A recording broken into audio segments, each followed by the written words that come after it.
Hi everyone, my name's Antony Cummins, welcome to this. Now, as you all know, I put up a video quite a while ago saying let's do a Bansenshukai series, and this is my first video in the series. Now, there's a few things I need to get clear before we start. Right, I want everybody to be fully aware that it's myself, I started this, and the reason I've started it is so that people can get talking about the Bansenshukai. And I put a general request out for anyone who wants to actually get involved with this series to please put a video up. The reason I'm saying this is that so that you're aware that it is not a Krista and Antony thing. It is not that in the slightest. Krista has very graciously said she will get involved with this and she's going to run a playlist on YouTube. Therefore, she's on board. I know Ben Morgan's on board. I think JJ said he was going to be on board. Some of Krista's associates are going to be on board. And of course, some other people have said they don't want to get involved. So, you know, that's fair enough. So leave them to the side.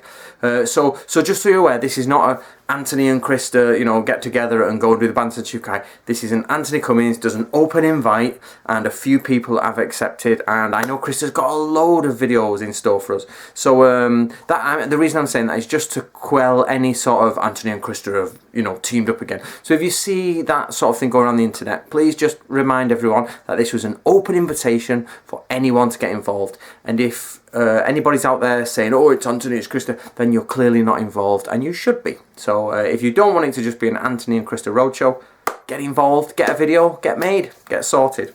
So today what we're going to do, I am actually saying all that positiveness about Krista. I'm actually still waiting for a month for the first of Krista's videos to go up. Still waiting. Come on, Krista. So I was going to actually run off her first video, but seeing as she's not put it up yet, I will crack on myself. So today we are going to be working with, of course, the Bansenshukai.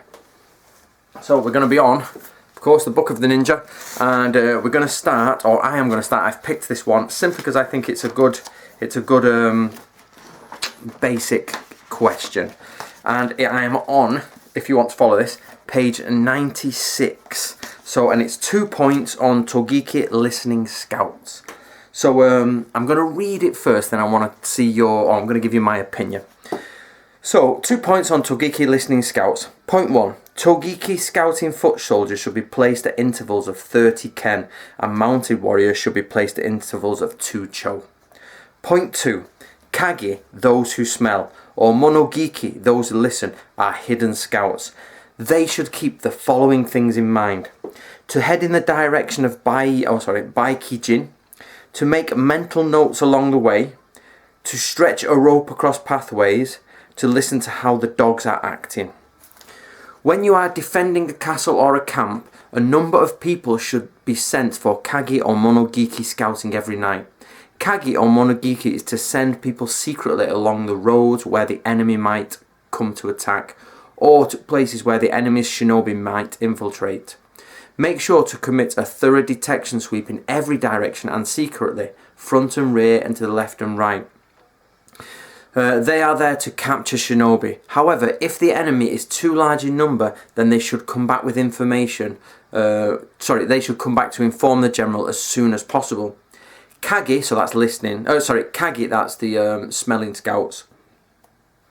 So Kage go forward, while Monogiki listening scouts follow behind the Kage scouts at a distance of 20 to 30 ken. Details that are transmitted orally. These are also called Togiki or listening scouts. When going for Togiki scouting, if you are not sure about the way to get back, you should make marks such as tying grass or placing bamboo stick in the ground. When the wind and rain is raging and it's pitch black and the road is broad, you may not notice if the enemy shinobi has passed you. In that case, you should hold a rope in your hand, stretching out so that the shinobi will hit it when trying to sneak past. In addition to this, when going for Togiki scouting, you should choose the direction of Baikijin. This is where a night attack of shinobi will come from. This is what those skilled in Togiki scouting are aware of. The direction of Baikijin is the 12th direction on the time of a rat, horse, hare or cockerel, the 8th direction on the time of an ox, ram, dragon or dog, the 4th direction the time of a tiger, monkey, snake or boar. So, right, what does this mean? What you got to remember, so we've got to make that now into history, or sorry, into reality from history. So it's dark. You've got your battle camp set up.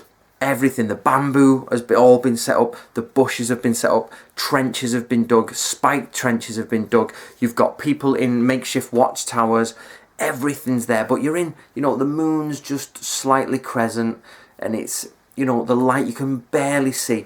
The watchfires are going, and there's single place watchfires further into the forest around you, or into the hills around you. So what do? It's night time. You do not want to let the enemy shinobi in anywhere near where you are. So you will send out your smelling scouts and listening scouts. So first of all, we have to find out the direction of Baikijin. So here it's the fourth direction from the time of the tiger. So let's take that for example. Now the time of the tiger is there. Yep.